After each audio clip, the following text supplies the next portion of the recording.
రాష్ట్రంలో ఇటీవల పట్టుబడినటువంటి నకిలీ మద్యం తయారీ సరఫరా గురించి ఈరోజు రామచంద్రపురం ఎక్సైజ్ కార్యాలయానికి వచ్చి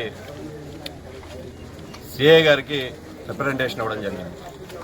ఏవైతే నకిలీ మద్యం తయారీ వల్ల ఈ రాష్ట్రంలో ఉన్నటువంటి ప్రజల ప్రాణాలు పోతున్నాయో, ఎవరైతే తయారు చేస్తున్నారో వారిపై చర్యలు తీసుకోవాలని కోరుతూ ఈరోజు వైఎస్ఆర్ కాంగ్రెస్ పార్టీ తరఫున ఒక రిప్రజెంటేషన్ ఇవ్వడం జరిగింది.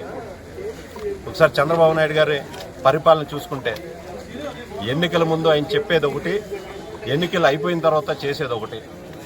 ఈ రాష్ట్రంలో ఎన్నికల ముందు చంద్రబాబు నాయుడు గారు ఎన్నికల సమయంలో ఏం చెప్పారండి? ఆయన నేను సూపర్ 6 హామీలతో పాటు ఈ రాష్ట్రంలో ఉన్నటువంటి మందు బాబులకి నాణ్యమైన మద్యాన్ని అందిస్తానని చెప్పి ఈరోజు అధికారంలోకి వచ్చిన తర్వాత గడిచిన 15 నెలల నుంచి అధికారం రాగానే లిక్కర్ షాపులు ఎవరి చేతుల్లో కట్టబెట్టారంటే తెలుగుదేశం పార్టీ నాయకులు కార్యకర్తలతో చేతుల్లో కట్టబెట్టారు.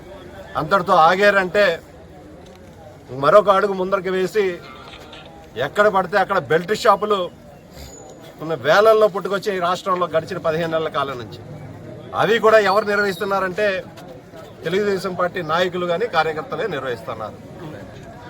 ఏకంగా నకిలీ మద్యం తయారీ యూనిట్లనే పెట్టి వివిధ జిల్లాల్లో తంబాలపల్లిలో పట్టుబెట్టాం, చిత్తూరు జిల్లాలో కృష్ణా డిస్టిక్లో పట్టుబడింది.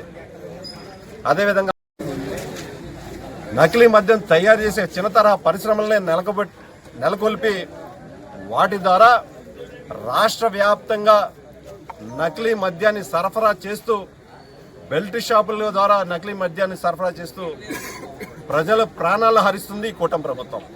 అందుకనే మా నాయకుడు వైఎస్ జగన్మోహన్ రెడ్డి గారి పిలుపుతో ఖచ్చితంగా ఈ రాష్ట్రంలో ఉన్నటువంటి ప్రజల గురించి అండగా నిలవాలనే ఉద్దేశంతో ఈ యొక్క కార్యక్రమానికి రాష్ట్ర వ్యాప్తంగా చేపట్టడం, ప్రజలకు అండగా నిలవాలనే ఉద్దేశంతో మేము వైఎస్ కూటమి ప్రభుత్వాన్ని కోరుతున్నాం. ఎవరైతే ఈ నకిలీ మద్యంలో ఉన్నారో సమగ్ర దర్యాప్తు చేయాలి. ఈరోజు పాలు కన్నా ఎక్కువగా ఏం దొరుకుతుందంటే మద్యం దొరుకుతుంది రాష్ట్రంలో.